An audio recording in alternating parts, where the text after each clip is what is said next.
Hello, Ohioana Book Festival. My name is Nathan Elias. I am the author of The Reincarnations Stories, which was published by Montag Press in October of 2020. I'm very excited to be here today to read from one of my stories called Love Drugs. And thank you for joining me.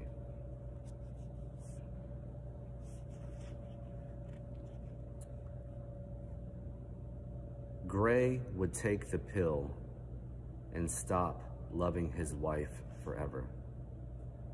Down the hatch, sleep it off, and wake up without the same fervent, relentless, crippling heartache. That was the brand promise. The legal formalities would follow: divorce, separating the belongings, moving out, moving on, which would feel effortless without the added pain of the affair. I'm the one who cheated, he thought. I'm the one who should make this as easy as possible for her. Anytime they had discussed it, one way or the other, he found a way to talk Autumn out of leaving him. It wasn't because she didn't want to. She'd tried countless times to pack a bag, get in the car, and leave for good. They could never go more than an hour without him apologizing in circles, begging her to forgive him and come back, and she always did. He worried she would live with it like a wound for the rest of her life, unless he severed himself from her. He took the pill out of the orange bottle and placed it on the coffee table.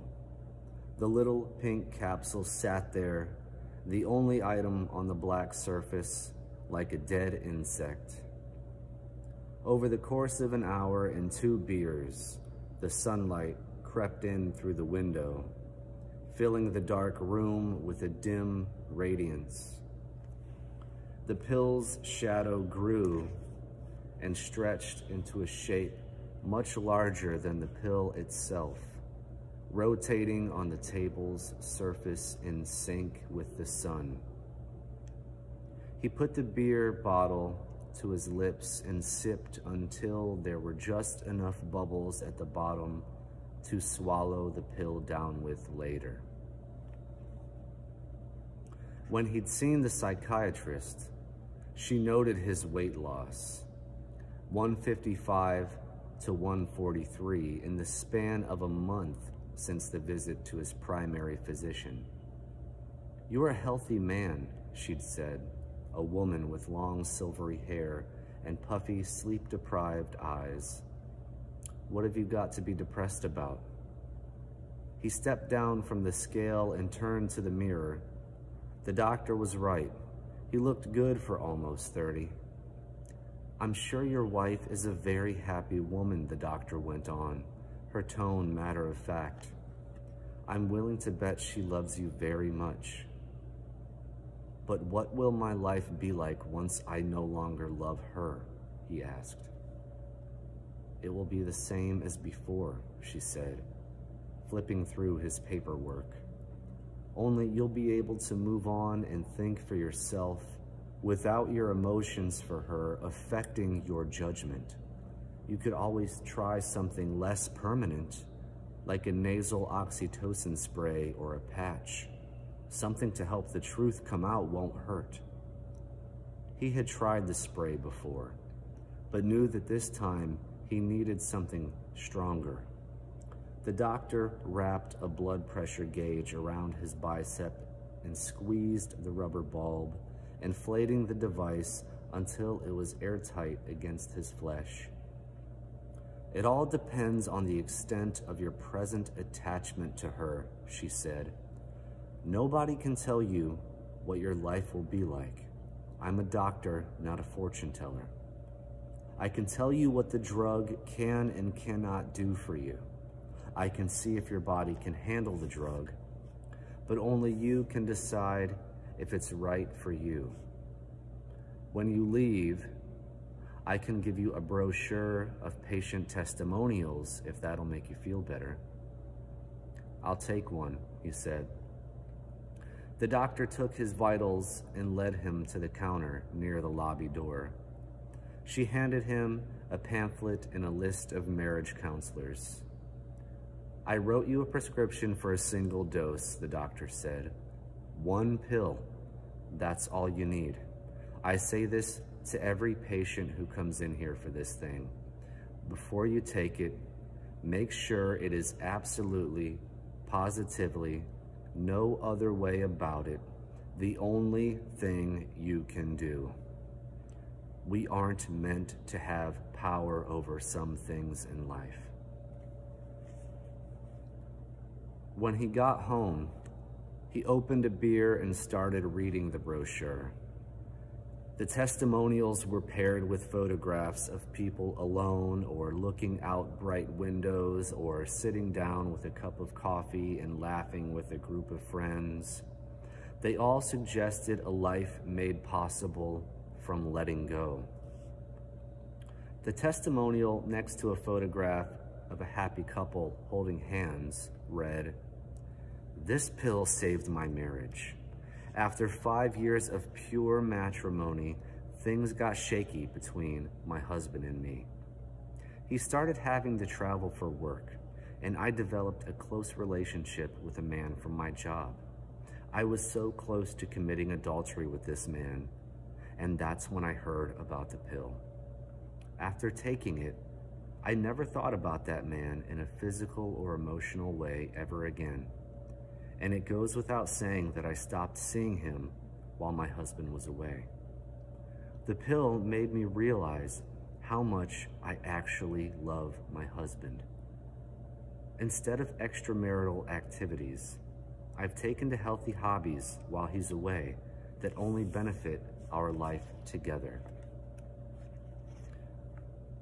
Another testimonial, a photograph of a man and his loyal golden Labrador, read, "I wouldn't be here if it wasn't for this pill. I mean, literally, I would have been dead. I was with a woman with a serious addiction problem. I got dragged down right with her. I knew if I didn't make a change, we would only hasten our inevitable deaths. She couldn't let go of me no matter how many times I tried to end it. I'm not even sure if she loved me for me or because I enabled her to be so destructive. Now I'll never know. After I took the pill, I was able to say goodbye. I gave her a wad of money, let her keep our car and apartment, and I went on with my life." Gray wondered what his own testimonial would say. There would be a photograph of him standing still in a crowd of moving people, his upturned face painted with melancholy. It would read, "I cheated on my wife. I broke her heart. If I didn't take the pill, she would have gone on with the rest of her life in a numb depression because I couldn't let her go. This pill gave me the strength to finally set her free."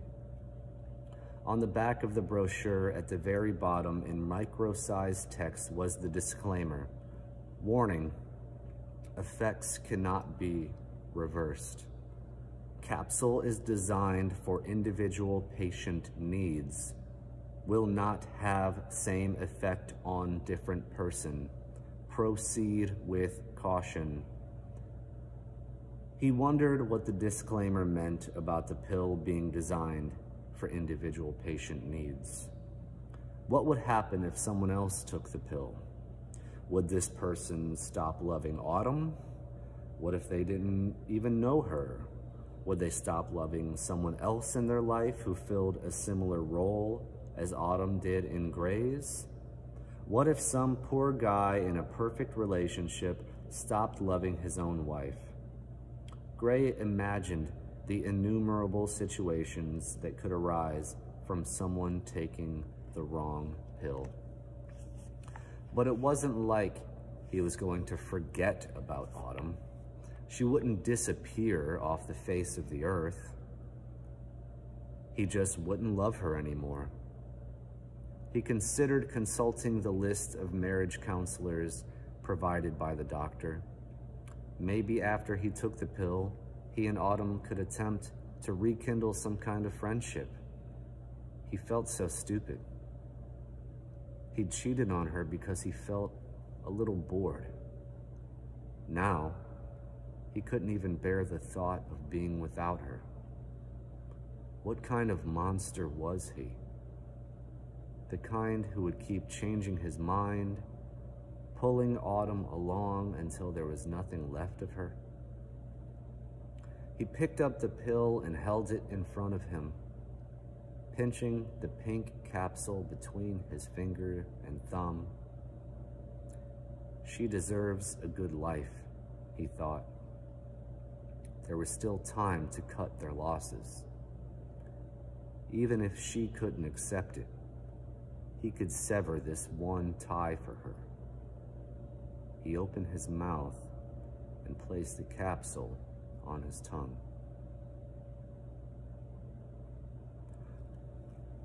Autumn didn't want to go home these days. Instead, she tried to roam around Santa Monica Pier for as long as she could before returning to her husband. After leaving the restaurant, she changed out of her stained smock and uniform and into a denim skirt and tank top. She had a 2-hour window before Gray would call her and wonder where she was. That was the one perk of waiting tables. Her shifts didn't have an exact out time, so her husband never knew when to expect her. Lately, he hadn't left the house because he didn't want to give her any more reason to suspect him cheating.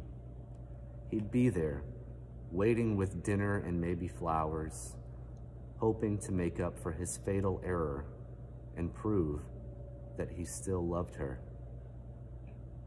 She couldn't forgive that easily. Every night she tried to forgive him, to accept his apologies and believe that she could trust him again.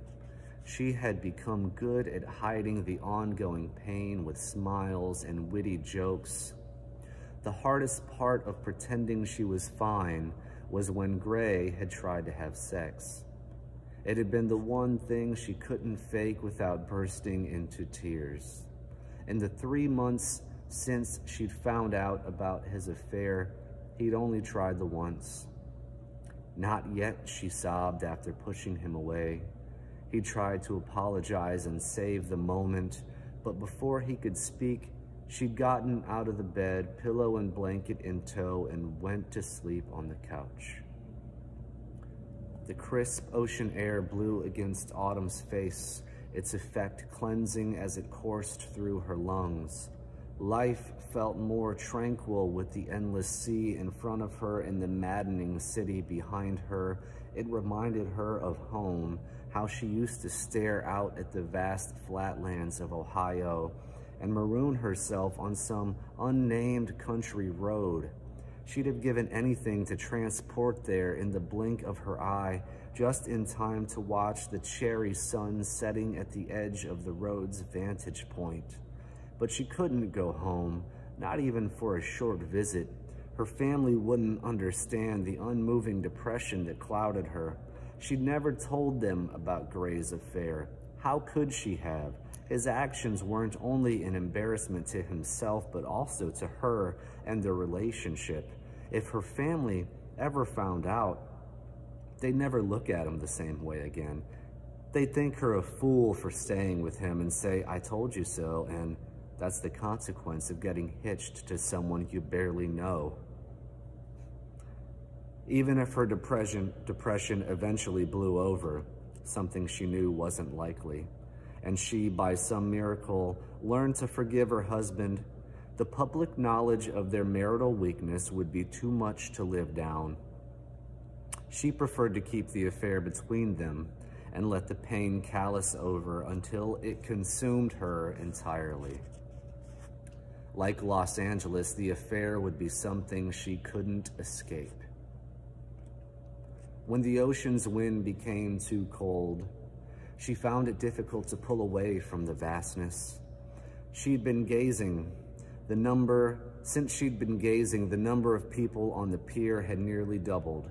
She thought about taking out her phone and scrolling through the contact list of people with whom she'd long since fallen out of touch. Sometimes she preferred the fleeting company of hundreds of strangers to the brief, awkward meetings with old friends. Nobody stayed the same long enough for her to grow real attachments to them. Maybe that's why she'd said yes when Gray proposed after their first fight as a month-old couple.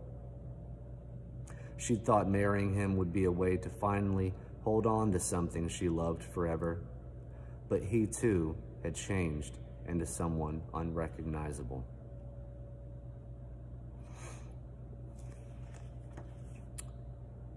Thank you for listening, Ohioana Book Festival. My name is Nathan Elias. I've been reading from my debut short story collection called The Reincarnations, published by Montag Press in October of 2020. I was just reading from a story called Love Drugs.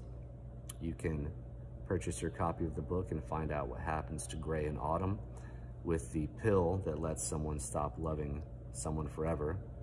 And please look out for my debut novel, which is forthcoming in summer of 2021. The title of the novel is Coil, Quake, Rift. It's a literary speculative novel, and if you like this story, I think you'll love it. Thank you so much.